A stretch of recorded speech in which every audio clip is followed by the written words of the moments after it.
Hello বন্ধুরা, নতুন একটি ভিডিওর পর্ব নিয়ে আবারও তোমাদের সামনে চলে এলাম আমি ধীরাজ। আজকে এমন একটি জায়গার সাথে তোমাদের পরিচয় করাবো যেখানে স্বয়ং মা কালী বিরাজমান। তো চলো বন্ধুরা, শুরু করি আজকের ভিডিওটা।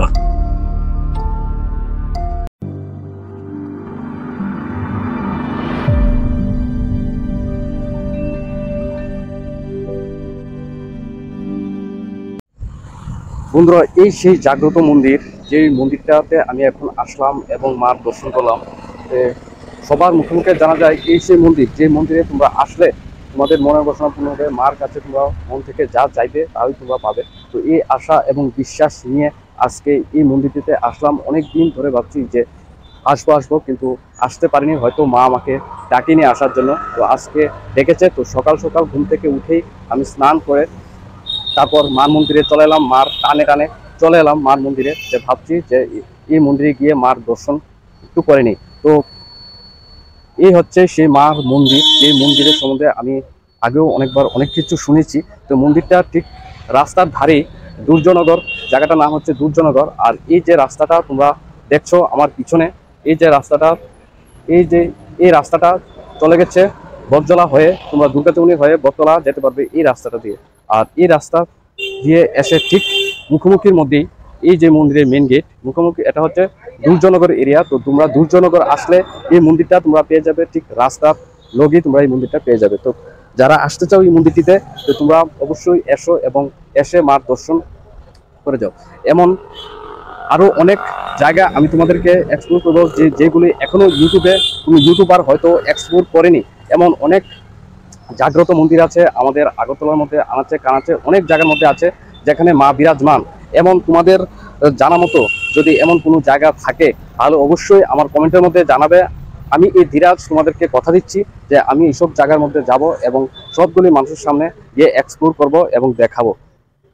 তো এই কারণে আজকে আমি এখানে আসলাম, ভাবলাম যে এই জায়গাটি সম্বন্ধে অনেকে জানে না, তো সবার সাথে পরিচয় করার জন্য আজকে এই ভিডিওটি তৈরি করলাম। আর আমার এই চ্যানেলের মধ্যে এখন থেকে এইসব ভিডিও আসবে, যেসব জায়গার হন্টেড বা যেসব জায়গার মধ্যে ঠাকুর আছে, ভগবান আছে, মা বিরাজমান, এমন কোনো মন্দির, যে মন্দিরের সম্বন্ধে এখনো মানুষ জানে না, এই মন্দির, এমন কোনো জায়গা বা এমন কোনো মন্দির যদি তোমাদের জানা মতো থাকে তাহলে অবশ্যই আমার কমেন্ট বক্সের মধ্যে গিয়ে তোমরা কমেন্ট করবে। আমি যতটুকু সম্ভব আমি চেষ্টা করব যে এক্সপ্লোর করার, মানুষের সামনে এটা তুলে ধরার। তো চলো মন্দিরটা একটু আমরা ঘুরে দেখিনি। বন্ধুরা, মন্দিরের ভিতর বড় বড় অক্ষরে লেখা আছে মন্দিরের সভাপতি, সেক্রেটারি এবং কে এই মন্দিরটি উদ্বোধন করেছেন এবং কবে উদ্বোধন হয়েছে, সব কিছু এই সাইনবোর্ডটির মধ্যে লেখা আছে। এই সেই জাগ্রত মা, যেখানে তোমরা আসলে মায়ের কাছে তোমরা যা চাইবে তোমরা তাই পেয়ে যাবে। এই সেই জাগ্রত মা। আজকে থেকে বহু বছর আগে এই জায়গাটি একটি শ্মশান ছিল। এখানে মৃত মানুষকে নিয়ে আসা হতো এবং কাষ্ট করা হতো, পুরানো হতো। তখন থেকে সেই জায়গাটির মধ্যে এই মন্দিরটি হয়েছিল। এই গাছটি মধ্যেই মা বিরাজমান ছিল, এখানেই মার মন্দির তৈরি হয়েছিল। এখন সময়ের সাথে সাথে এখানে চারদিকে খুব সুন্দর করে বাউন্ডারি দেওয়া হয়েছে এবং আগের মতো এখানে আর মরা পুরানো হয় না। দূর দূরান্ত থেকে এত বেশি মানুষ এখানে আসে না, কারণ সবাই এই মন্দিরের সম্বন্ধে জানে না। খুবই জাগ্রত এই মন্দির। আমি যখন এখানে এসেছিলাম তখন দেখলাম যে মন্দিরের দরজা বদ্ধ। যখন মার ছবিটা ক্যামেরার মধ্যে তুলতে যাচ্ছিলাম তখন দরজাটা গ্লাসের হওয়ার কারণে রাস্তাটা দেখা যাচ্ছিল, কিন্তু মার চেহারা দেখা যাচ্ছিল। মনে মনে ভাবছিলাম কিভাবে মার ছবি তুলবো, মার ভিডিও আপনাদেরকে আমি দেখাবো। কিন্তু দেখতে দেখতে হঠাৎ করে দেখলাম মার ছবিটা স্পষ্ট ক্যামেরার মধ্যে দেখা যাচ্ছে। এটাই তো মার চমৎকার।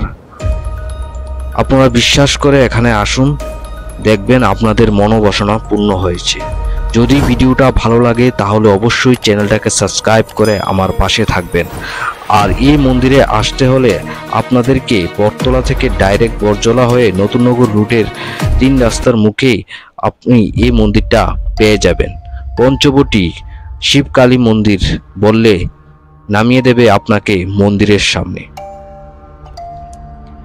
এই সেই চমৎকারী মন্দির যেখানে আপনারা আসলে আপনাদের মনোবাসনা পূর্ণ হবে, এবং আপনারা যদি অমাবস্যা রাত্রে আসতে পারেন তাহলে অবশ্যই আপনারা মাকে পেয়ে যাবেন, মার দর্শন করতে পারবেন যদি আপনাদের ভাগ্য ভালো থাকে। বহু বছর আগে সেখানে মরা পুরানো হতো, এটি একটি শ্মশান ছিল। আজ এখানে আর শ্মশান নেই, এটা পুরোপুরি সুন্দর করে দেওয়া হয়েছে, চারদিকে বাউন্ডারি দেওয়া হয়েছে,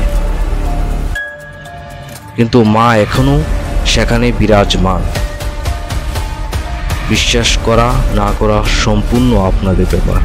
একবার সেই মন্দিরটিতে এসেই দেখুন, যদি আপনাদের মন শান্ত না হয়, আপনাদের যদি ভালো না লাগে, তাহলে অবশ্যই আমার চ্যানেলটাকে আনসাবস্ক্রাইব করে দেবেন।